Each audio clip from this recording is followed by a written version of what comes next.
offer meetings, so it's nice to be back and to have a chance to be in the same physical space with everybody. Thanks for joining me here today. As we approach Budget 2021, looking back over the past year, COVID-19 has handed us some new challenges, and for most of us, greater challenges than we've ever had in our lives. And the virus has challenged each of us to become more resilient. It's challenged us to become more innovative, and I think also to become more determined than we ever thought would be necessary. Our number one priority has been to protect our most vulnerable citizens and ensure our healthcare system is there for all Manitobans when they need it, not only during this pandemic, but well after this pandemic is over. And we're also focused on creating an environment for sustained economic growth and for economic recovery. Prior to COVID, we had made a vow to fix the finances of our province, to repair the services, to rebuild the economy of our province, and we had made some significant success in each of these categories. We've kept our word in respect of moving to a more balanced financial situation. We did that with discipline, we did it with caring, we did it the way Manitobans do it. Manitobans know in their struggles to achieve some financial security for themselves that they have to make challenging decisions every day about prioritizing where their money should go and where it shouldn't go. And we made those same decisions. We succeeded in balancing our budget, and we did that while we maintained the highest level of support for health, education, and families in the country of Canada, bar none. We continue to invest more in these important services for vulnerable people per capita than any other province in Canada. We were doing that before COVID. Recent analysis has us second in the country in investing in supports for individuals and small businesses during COVID. We've done this not to prepare for a pandemic that no one could have predicted, but to prepare for the uncertainties that exist in our lives and that have in Manitoba throughout our history. And it's good we did. But we also know that there are significant challenges for Manitobans as a consequence of COVID. We know that tens of thousands of Manitobans have lost wages. That's many of our small business people have struggled because of the necessary restrictions that we have had to impose and maintain. We know that many others have struggled to protect their hard-earned incomes. And so we believe that more tax relief sooner is better in the face of the realities of COVID than to delay it. We know that Manitobans work hard to find money, to spend, to save, to invest, so that they can support themselves and so they can support their loved ones. And so they can invest in their communities too. Compte tenu des défis importants créés par des pandémies, les Manitobains ont besoin de plus d'allègements fiscaux et plus tôt possible. Le budget 2021 continuera de protéger le revenu durement gagné des Manitobains afin que vous puissiez soutenir vos proches et investir dans vos collectivités.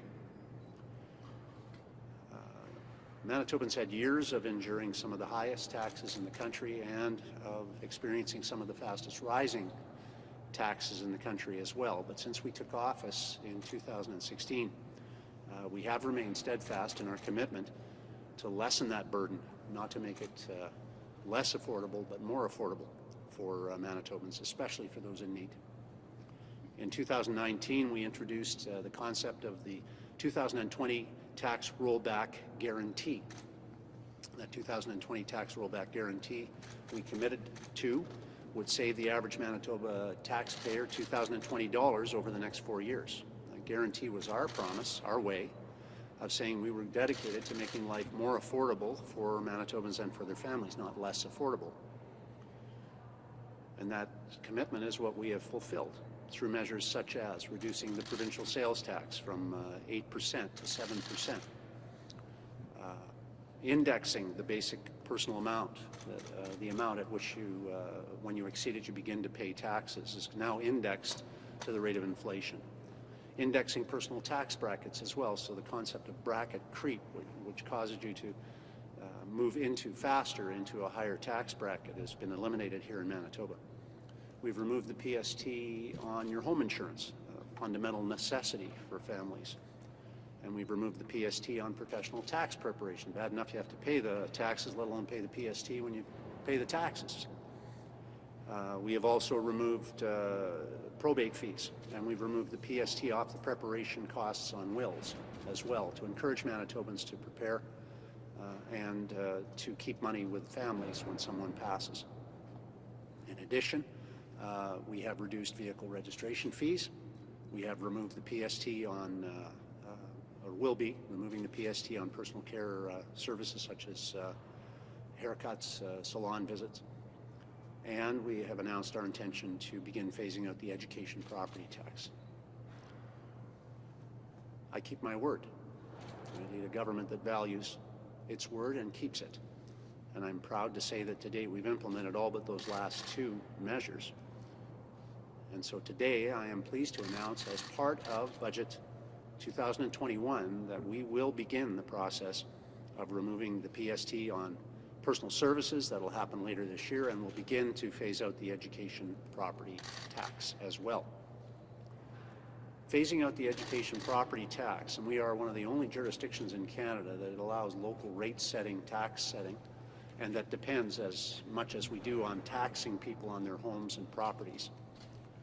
Phasing that out will benefit approximately 658,000 Manitoba ratepayers who have residential, farm, or commercial properties in Manitoba. These property owners will begin to receive rebate checks later this year. Our government's keeping our promise to relieve ratepayers and leave more money on their kitchen tables, which is where you need it after all, especially after COVID. We're committed to reducing the tax burden on Manitobans. We are also committed to strengthening the services we all depend upon, like education. And I want to emphasize, as the son of a teacher, brother of a teacher, former teacher, that Manitoba values and Manitobans value, and this government values the benefits that come from educating our children. Manitoba is the only Canadian jurisdiction that determines school taxes at the local level, and that creates an uneven playing field across our educational system.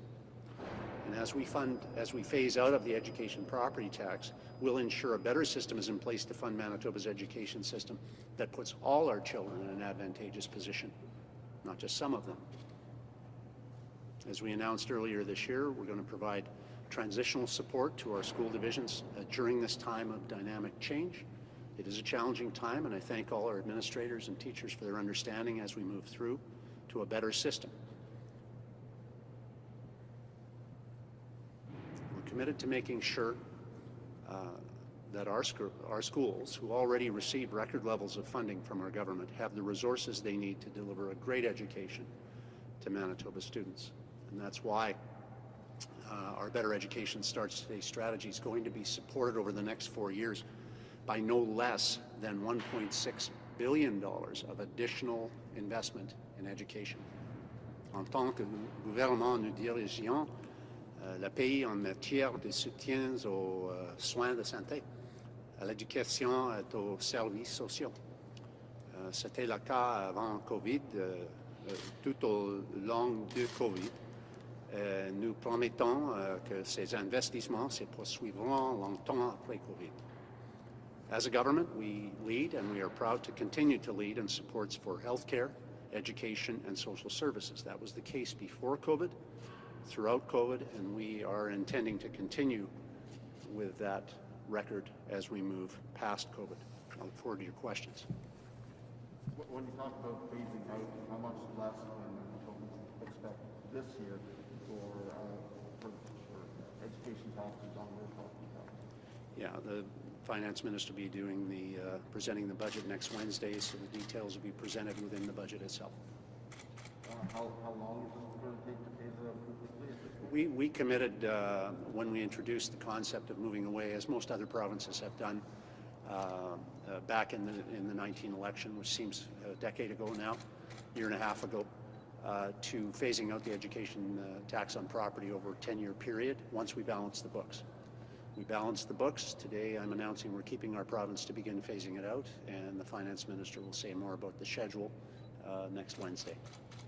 I'm wondering if you could comment on a recent poll about your own personal popularity, and it's led to some pundits suggesting that for the good of the party, maybe you should step down in favor of another leader. What do you think of that? I think that I'm going to continue to do the job I was hired to do, and I'm going to do it to the best of my ability, as I've always done throughout my life.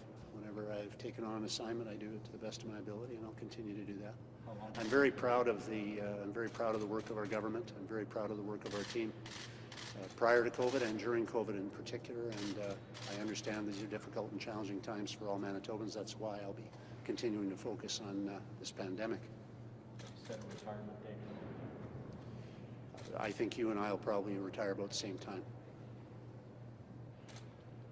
Do those poll results prompt a level of self-reflection from you? I mean, it says that nearly half of Manitobans are strongly critical of you. I've been facing strong criticism in every aspect of my life throughout my life, and that doesn't change my focus. You don't reflect on this? It doesn't change your... I don't reflect on polls between elections. I focus on the job I'm hired to do. And the job I was hired to do was to get this province stronger, fix its finances, repair its services, rebuild its economy, and part of that is lowering taxes. And we were among the most heavily taxed people in the country. And that seems like ancient history now, but it wasn't an easy time for many Manitoba families who were struggling. When we came in 2016, we had close to $1 billion deficit and some of the highest taxes in the country of Canada. And we don't anymore. And we're going to have a higher deficit because of COVID. There's no doubt about that. But the reality is that we've been able to lower taxes. I would say if you do a cross-jurisdictional comparison, you'll find that Manitoba's led the way in leaving more money in the hands of the people who work hard to get it than any other jurisdiction. That's going to position Manitobans better for recovery. It's going to position our small businesses better for recovery. It's going to help people get the financial security they deserve. And with more discretionary income available to Manitobans, and that is in part because of federal programs like CERB, that discretionary income will assist us in being able to not only bounce back on an individual level, on a household level, but also it will assist us in being able to rejuvenate our small businesses, which is a key to Manitoba's future economy. You guys were able to balance the budget partly because of those taxes that we have since leveled off and taken or toned down. Was there any thought given now that over the next 2 years, this year and next, you're going to be putting $3.6 billion of deficit on the table to maybe hold back on getting rid of the education tax, and or maybe even looking at putting some of those other taxes back in play to help get to a balanced budget again before tapering them off again? When we came in, we had one of the most expensive governments in Canada by all measures, but the spending wasn't just focused on key departments that help vulnerable people or vulnerable children or those who are ill, for example. It was across the board in every area of government. We found savings in low priority areas and moved that money to higher priority areas. And one of those high priority areas was back into the hands of people who worked so hard to get money in the first place. Seniors who are living on fixed incomes, finding it pretty hard to deal with higher taxes, higher rates for everything from hydro to auto pack and so on and so forth. Families struggling to make ends meet.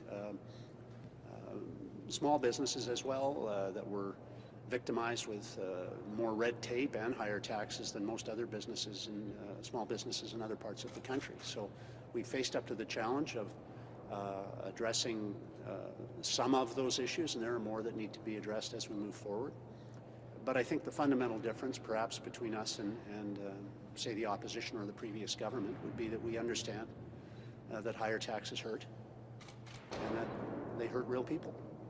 And so today what we're announcing is the keeping of a commitment we made that we think is important to move Manitoba into a more a stronger position post-COVID. This is a key part of that, and I think it's made more urgent by the realities of COVID than it was even before. To encourage vaccinations for COVID, would your government consider for workers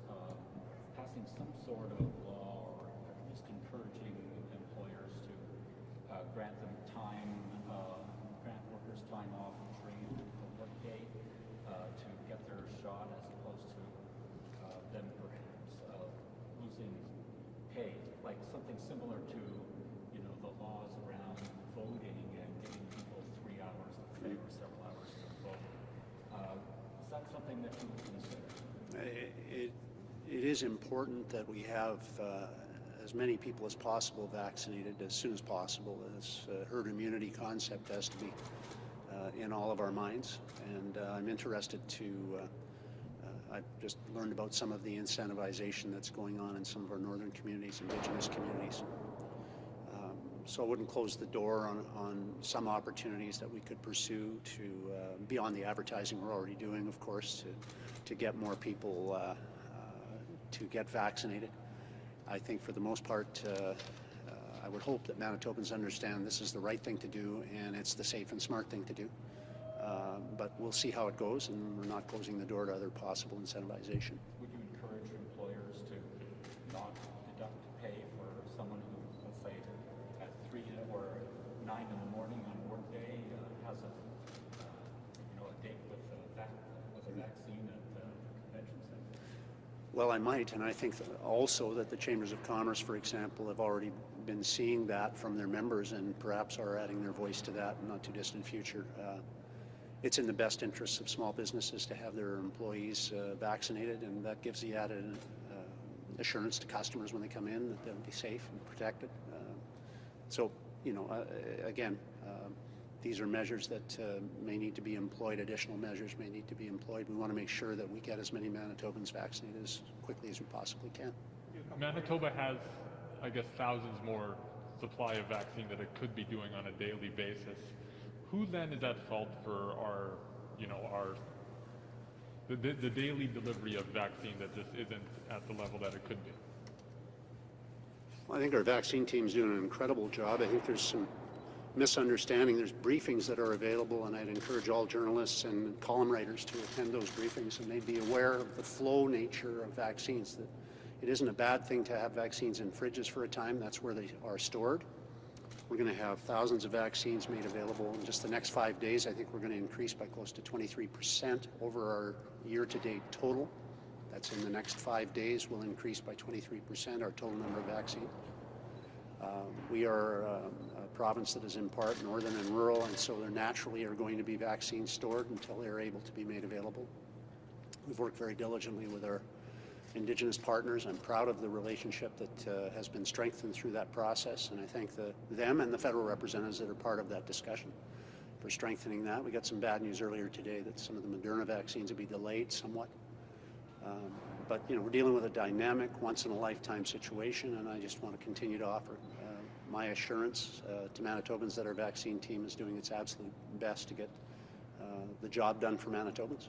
You're saying there's a delay for Moderna vaccine for That's correct. Manitoba? Yeah. Do you know the details about that? We can get them for you, yeah. And you know, it's not blame placing, has been misrepresented. I'm describing the reality. When I say that we're behind dozens of other countries on getting vaccines, I'm not picking on anybody. I'm making an observation that it's a reality that we are slower than many other countries on getting vaccines. We're doing the best we can. The federal government and the provincial governments, I think, have worked together very, very well through this process, and I would hope that would continue. But when there are delays, we should report them. I'm reporting that to you now. By the way, I'm retiring June 4th. Is that your timeline? Well, we'll have to talk, Larry. I don't know. Do you fish? You said it was around my... I'm sorry to hear that, actually. This is news, this breaking news here today. Continue to, you know, not out of the woods yet on COVID. I'll be continuing to work on that as my major focus, as will my colleagues. So once COVID is kind of under control? Well, there might be another pandemic, who knows. It's dry, too. We've got to watch, but, you know, there's a danger with forest fires, too, this year. Be careful out there. I want to just close then, if I could, by wishing everyone who does celebrate it a happy Easter time. And I just encourage, as I guess is my tendency, to be the stern dad here and say, be very, very careful, please. Have a heart, you know. We know what Thanksgiving did. We saw that. We'll never forget it. None of us should ever forget it. And we don't want a repeat here. this weekend, so please be careful. The forecast looks good for outside celebrations, and follow the health orders, do the right thing. We can get through this. This is, we're not running a victory lap observing that we are surrounded by jurisdictions that are dealing with variants to a far greater degree thus far than we are. And that's because Manitobans have, I think, been really disciplined in following the prescriptions of the doctor and others. And I would really encourage Manitobans to continue to do that and protect one another, stay safe. We are sincerely hoping that there are going to be a significant number of vaccines made available to us in the next few weeks. And as that happens, then of course we can look to reducing these restrictions that have been so hard on all of us through these last number of months. All the best. Thanks, everybody.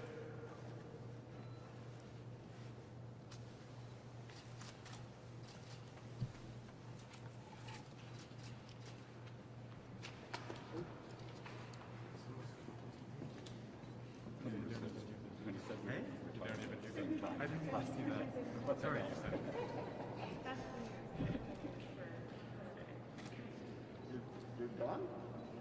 June 4th. June 4th. Yeah. So when he said we'd probably be retiring at the same time, then I thought, hey, Well, congratulations. that would be news. He's retired.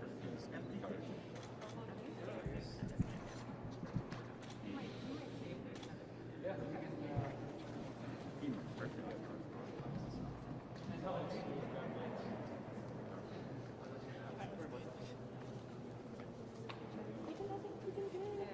Yeah. Just more money in the kitchen table. He didn't say it. Oh yeah, he didn't. Yeah. Well, once I don't know if we were there that day, but once.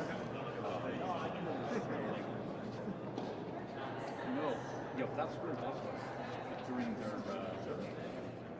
when they made the promise.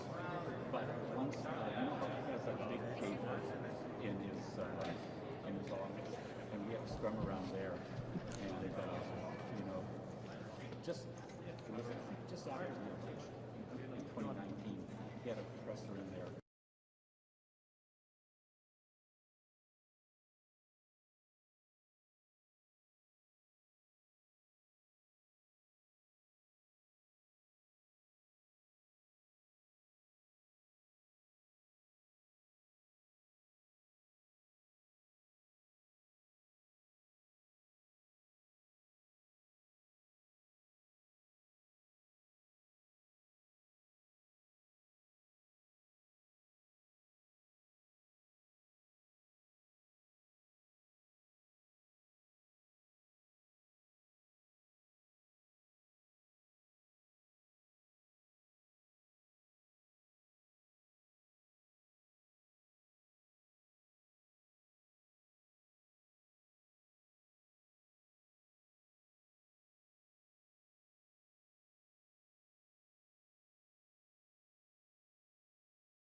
I'll go get Larry. He's ready. We'll keep him come down as soon as possible. Yeah, we should too. How long do you think? I think he said this part. Okay, great. I can go find Larry.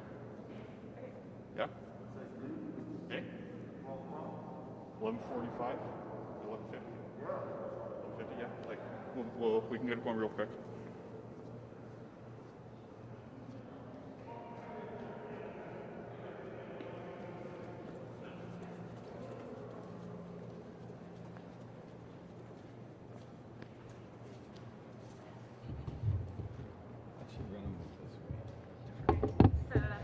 Different background. Eh? Well, yeah.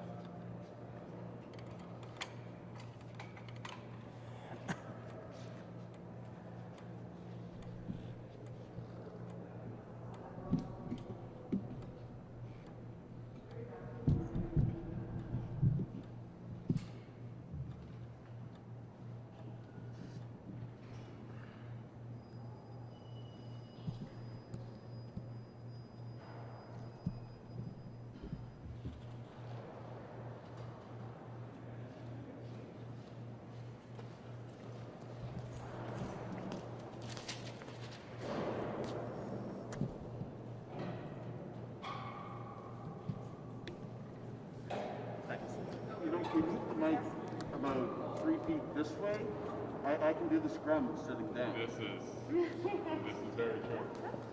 Sorry, we're gonna disassemble the table. Are you guys like shooting right now? We are. Not right now, but we will be. Give us 2 minutes here and I was joking. No, but this is good because then I can.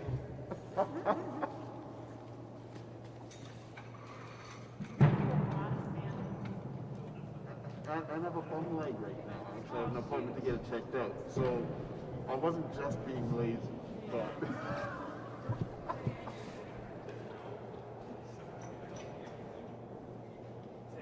What are you family in Alberta, right? yeah, What everybody. are the vaccinations like out there? Your parents? My parents yesterday actually got their first vaccination shot. My in-laws, who are about 10 years older than my parents, they got theirs a few weeks ago. So So ahead of us. yeah, but it's all relative. Like they're 4 times bigger and not as remote as Manitoba, so they probably have a bit more supply coming. But it's tough to really compare the numbers. We're not using all the supply we have here, though. Well, that's part of the problem. I think there's plenty of blame to go around. You'll be when gets your Larry's come back. We'll come when. You'll come? You saying come, me? yeah. You'll come. Yeah. Yeah, we'll come down whenever. Okay, I'll let you know. Okay.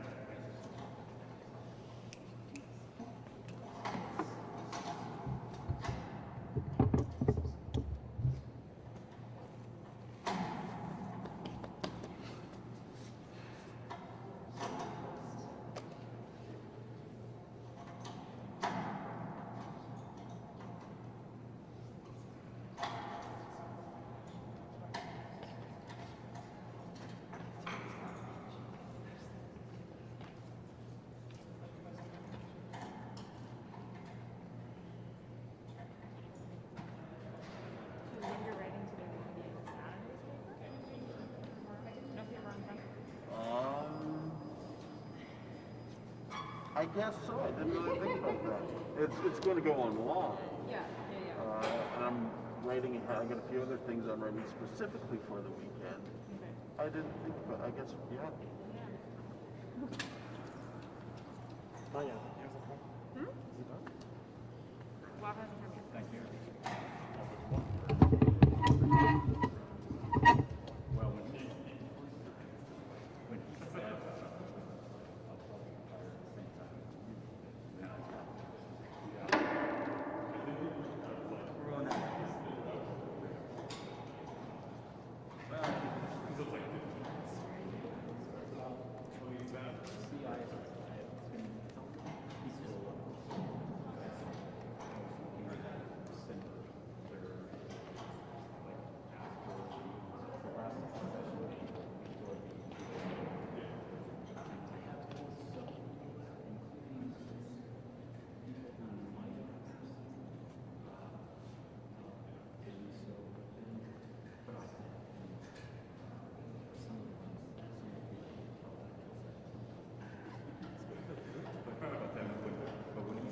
background.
Right.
last year shows at the end of last.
Morning, folks. Did anyone see the kitchen table and chairs that I left out here? They're gone. I swear I just left it here this morning and now they're gone. What happened? So when it comes to kitchen tables, I think the kitchen table that every Manitoban is thinking about right now is that family gathering we used to be able to have around the kitchen table. And what's key to us being able to do that again for next Easter, for Thanksgiving, for Christmas, etc., is for the vaccination program to be well executed. And right now, when we continue to hear about problems, I think we have to look to the Premier to step up and improve what has been a choppy vaccine rollout to date. So for the Premier to come out and talk about kitchen tables today, he should be talking about improvements to the vaccine program so that we can all again gather safely around our kitchen tables with our loved ones as soon as possible. That's what everyone wants to see. That's what all the Manitobans that I speak to want to get back to.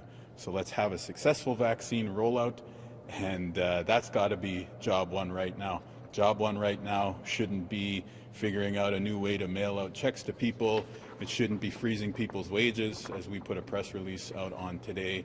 The job right now for the Premier, the number one job for the Premier of Manitoba right now, should be getting those shots into people's arms as soon as possible.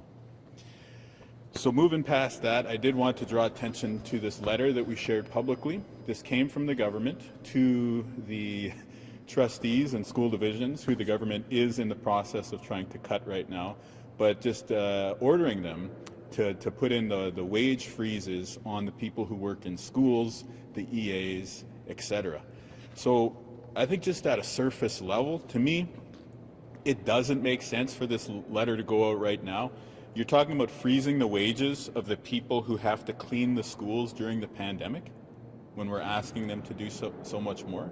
You're talking about freezing the wages of the educational assistants who are spending that time that's sorely needed by the students who are struggling to make it through this pandemic learning period.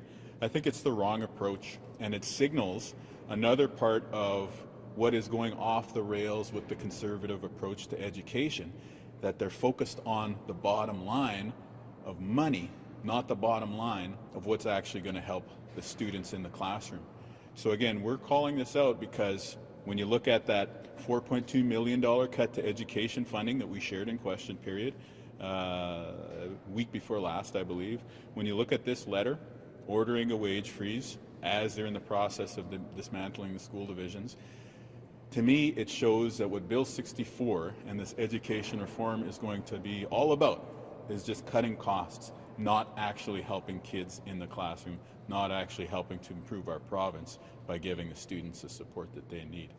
So again, we're sharing this publicly because we think it deserves additional attention, and it's another flaw in what the Conservatives are doing with education. So I wanted to touch on those couple points briefly.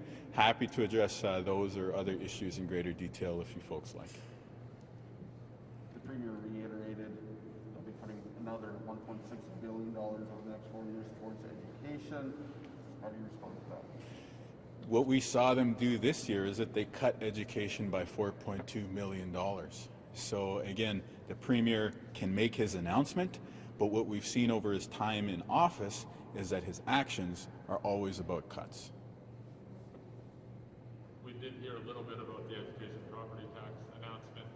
I guess we now know how many ratepayers may benefit and what that, I guess the total number of, the total money going back to Manitoba, which is around $22 million. I mean, what do you make of this sort of gradual approach to getting rid of that property tax?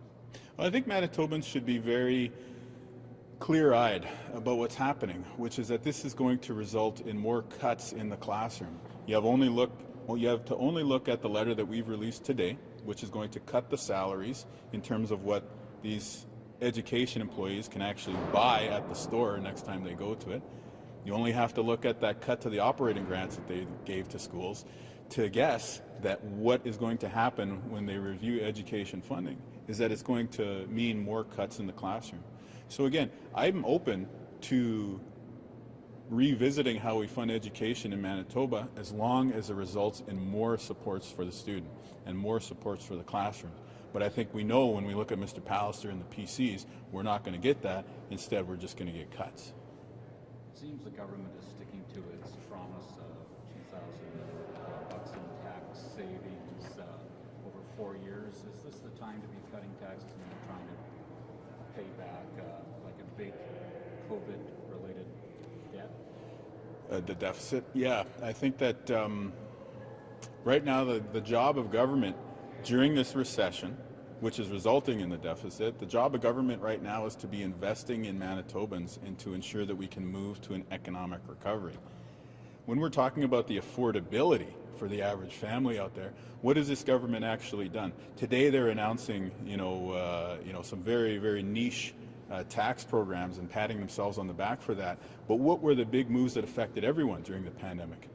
They made life more expensive by raising your hydro bills, right? That's something that you're paying each and every month throughout the pandemic. So again, we understand that it's the same person who's paying the hydro bill as the same person who's, given the revenues to government through the income taxes. And it's important that we keep life affordable for everybody throughout. And that's why we've been fighting on hydro so hard, because, Mr. Pallister may try and look generous in this way, but we know that he's actually making life way more expensive in some other ways too. But really, when we're talking about recovery, we need to be talking about investments, we need to be talking about supporting local businesses, we need to be talking about creating jobs. And that's been sorely lacking from the plan that the government and the PCs are putting forward so far. A little more speculation on when the Premier may step down. Where do you weigh in on that speculation? I enjoy a good question period with Mr. Pallister, so I'm happy to continue jousting with him in QP as long as he'll stick around. So you'd like him to stick around? You're going to get me in trouble with the some fun here. On a more serious level, our team are putting together a solid plan to be that strong alternative for Manitobans. And I think what we've seen through the pandemic is that, Mr. Pallister's made a lot of mistakes, but it's really the PC approach that has failed Manitobans. And so whoever the PCs decide to put forward in the next election, we'll be there. We'll be there with the reasonable, progressive plan to help get Manitoba back on solid footing.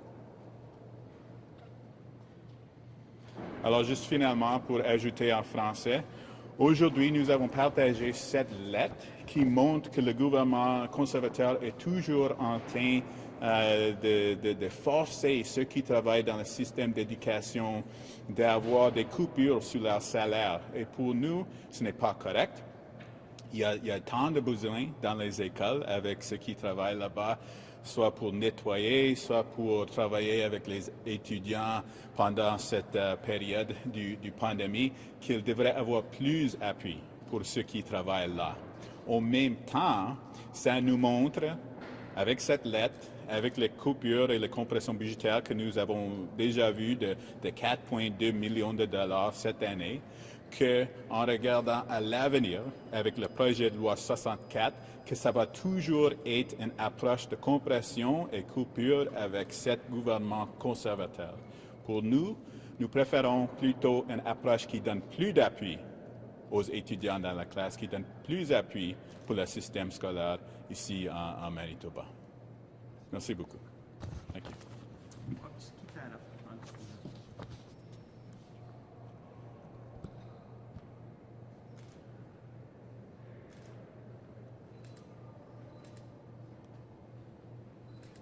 Good. OK, merci beaucoup.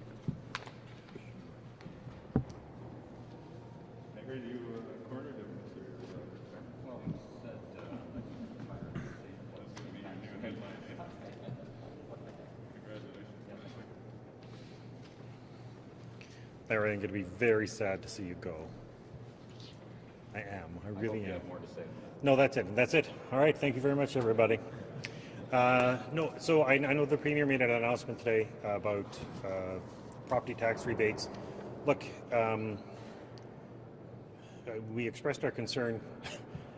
We are running a $1.6 billion deficit this year. So every single dollar that's going to be going out in property tax savings is going to be borrowed, and it will also permanently add to the deficit for the next few years. So there are better ways of doing this. If you want to say that government should run like a business, right now what the Premier is doing is he's borrowing money to lower prices for the richest customers in the province permanently. And I don't know what business would ever say, well, I'm going to take on more debt so I can cut prices for the best off people. It's not targeted well, right? If you want to actually do things, make a difference with tax cuts, do something about the payroll tax, which directly affects thousands of businesses across Manitoba. Manitoba Liberals are the only party who've consistently called for it to be reduced and removed. When it comes to Bill 64, I wrote a letter to the Leader of the Opposition, to Rob Canoe and to Brian Pallister, asking for two things. I think we need to have a referendum on Bill 64. The K-12 education overhaul. The province never promised this. This was not part of the 2019 election platform. The actual legislation of Bill 64 is not what's in the K-12 review, and it takes away people's votes. It's going to do all sorts of things with an enormous, long-lasting impact.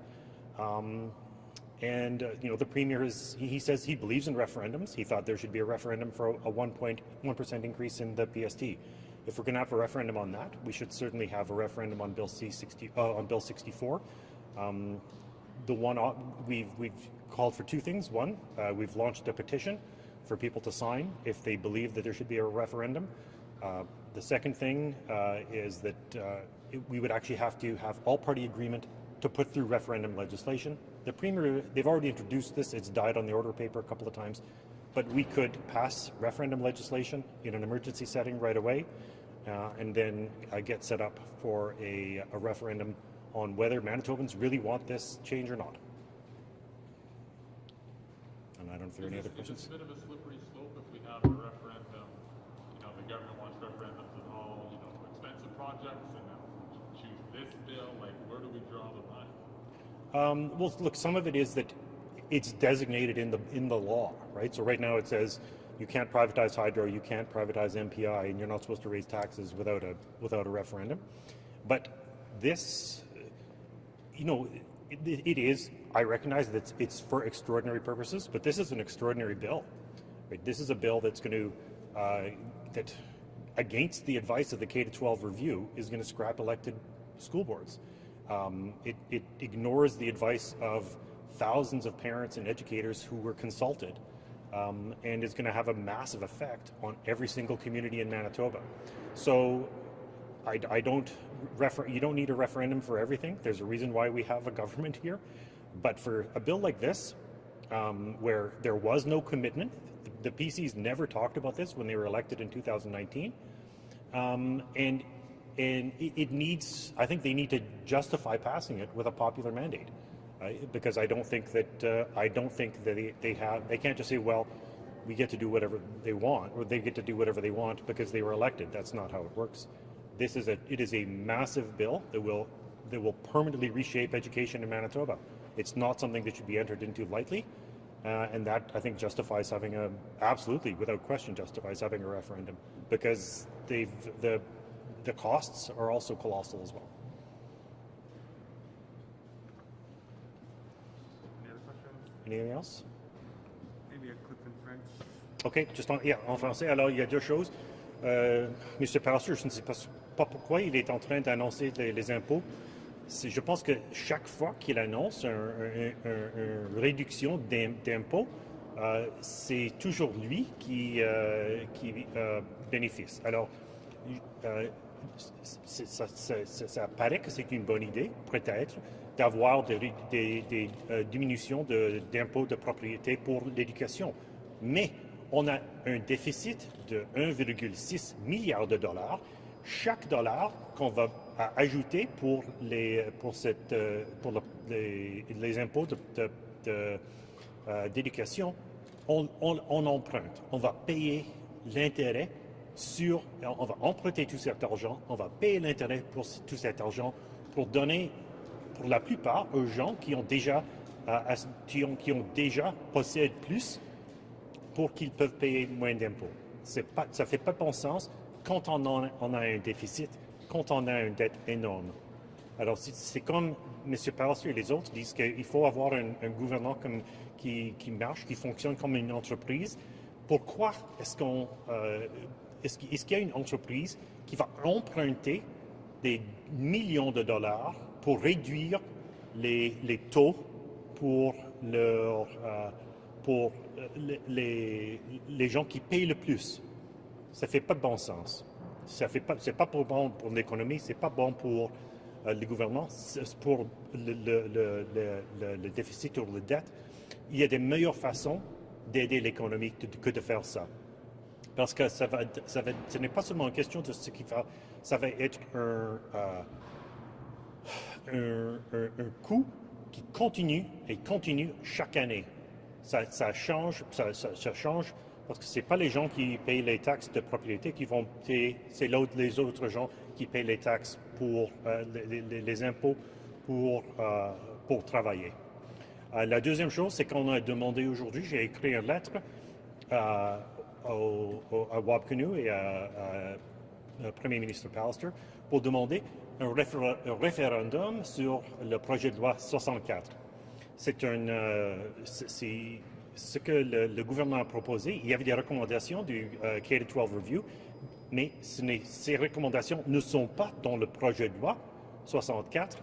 Alors, on demande que les Manitobains ont un droit de décider si ça c'est un changement sur de l'éducation pour le système d'éducation entier au Manitoba.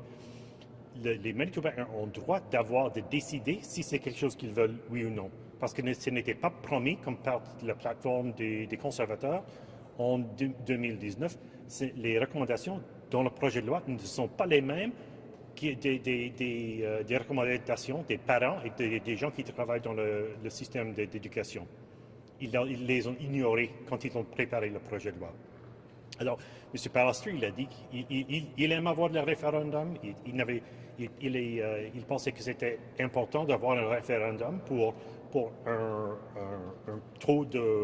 les taux de TPS de 1%. Alors, ça, c'est quelque chose de beaucoup plus grand qui aurait des impacts permanents sur toutes les communautés au Manitoba. Alors, je pense que les Manitobains ont le droit d'avoir une décision et d'avoir un vote pour décider si on va avoir des changements comme ça dans le système public. Merci bien. Oui. Oh oui, en anglais. Latest speculation on the Premier's retirement. He seems to say he's gone for due. What do you say to that? Well, I understand he had to walk it back because he didn't realize that a reporter was actually retiring in June. Look, I think it's really unfortunate because I think the Premier is focused on ramming through as much legislation as possible so he can say, look at all the stuff I did, and then he wants to walk away, right, and leave somebody else to clean up the mess, whoever it's going to be. I know that there are people who are excited at the possibility that if he leaves, that somebody else will step in and be better. But every single person in the PC caucus has supported him throughout. So I really don't see that there'll be much of a change, even if they come in.